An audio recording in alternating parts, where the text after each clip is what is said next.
With the ProPresenter timeline, you can synchronize your slides, media, and actions to a soundtrack for perfect playback of your presentations. Now your slides can always be in sync with your musicians, complex presentations can be created ahead of time, and operators can start these presentations with just one click, and then let ProPresenter do the rest of the work. And if you don't have an operator, you can remotely start and control your timelines. So let's dive in. Now, any presentation inside ProPresenter can be recorded and automated using the timeline. And you can access the timeline by going to the upper right-hand corner of any presentation and clicking on the timeline button. Here you can see a timeline that I've previously created, and you can see all of the slides that have been recorded, any media changes, audio files, and actions. And so you can see how it's really easy to navigate this. We can jump around because all of our groups and color coding is shown right here in the slide track of our timeline. And then in the media track, you can see any motion backgrounds that are being triggered and when they're changing.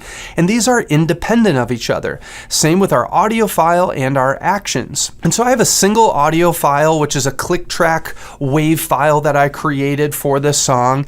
And then we have one action in this action track, and this is actually a music macro that's just changing my audience look and my stage screen, but you can add in even more actions. And then to play back a timeline, all you need to do is take our playhead, which is right here right now. We can just rewind to the beginning and hit play.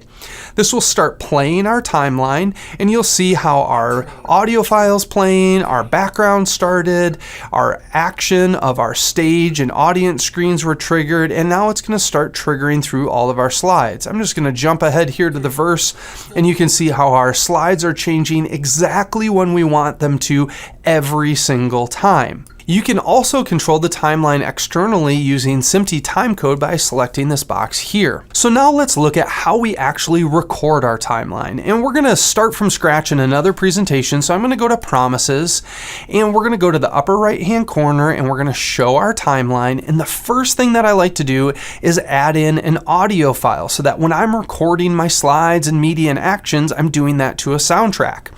So we can either right click in our audio track and add an audio track, or we could go to an audio playlist and drag and drop an audio file right into the timeline. I'm going to move this to the beginning, and then you'll notice that our audio file is actually longer than our timeline. So we need to extend our timeline. We can either manually type it in here, or we can just easily drag this to the end. So now we're ready to start recording. We have our audio file ready, and we can start recording. So we can enable record, and now with recording enabled, any slides or media or any of our actions that we click on will be recorded to this timeline whether we're playing or not.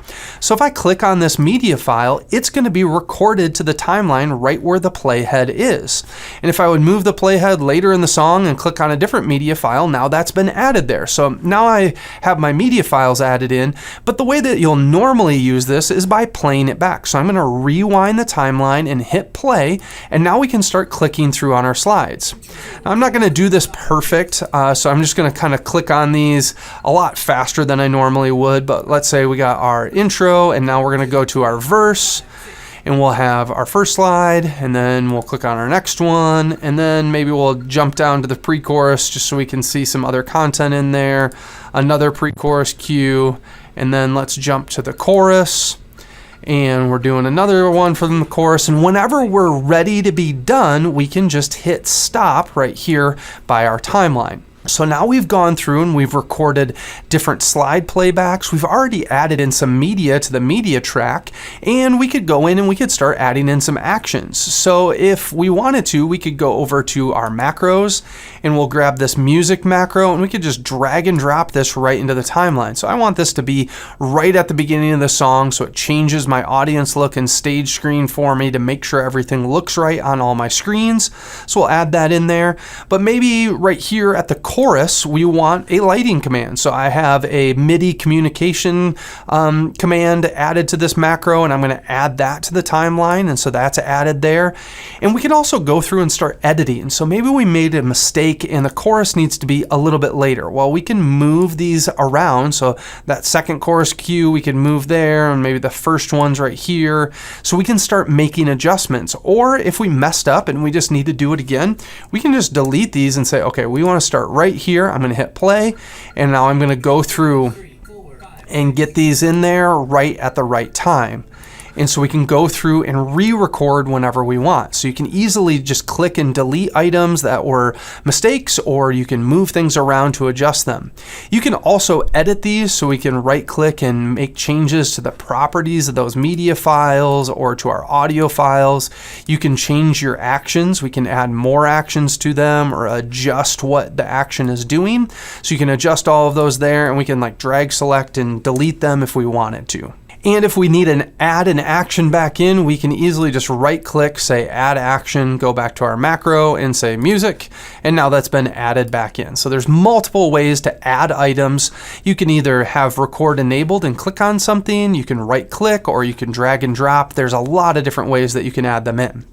Now, when you're done recording, the most important thing to do is to disable record, because you don't want to continue to add these slides to the timeline, because when recording is enabled, any slides or media or actions automatically get added to your timeline. So now that we're done recording, we can click on stuff, but you'll see that these are not being added to our timeline. These aren't being added in. And now we can go and we can play our timeline back, and it will play back exactly the way we wanted it to. So for your operator or volunteer, all they need to know is how to rewind the playhead to the beginning, to start at the beginning, and then hit play, and they can play the song and it will play exactly the way it's supposed to. So the slides are going to trigger when they're supposed to, and it's going to jump to all the different items. And maybe you're in rehearsal and you want to like jump to a certain part of a song and like, hey, let's hit that chorus. You can scrub right before the chorus and hit play, and it will jump right to where you wanted it to be.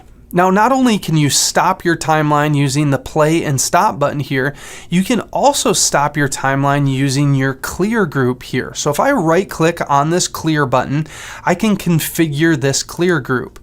And under the presentation and announcements, you'll see an option for stop timeline, which is enabled by default. And so when you click on a clear group that has the presentation or announcements layer enabled for it, it's going to stop the timeline. So if you want to give your operators the flexibility to clear things without stopping the timeline, make sure to disable this option. Now you can also control the timeline remotely using the ProPresenter remote app for your phone or tablet, the official Stream Deck app, or third-party integrations like Companion. This gives you control of your fully automated presentations without needing to be in front of your ProPresenter computer. So let's take a look at how you can start and run your timeline from your device. Now you can download the official ProPresenter app from the Google Play Store or the Apple App Store. Now I'm going to demonstrate this using my iPhone, but you could use an Android or a tablet. And once you're logged in, I'm under playlists, and I'm going to click on the playlist that we are currently in. And then I'm going to click on promises, which is the presentation we are working on. And at the bottom, you'll see timeline controls.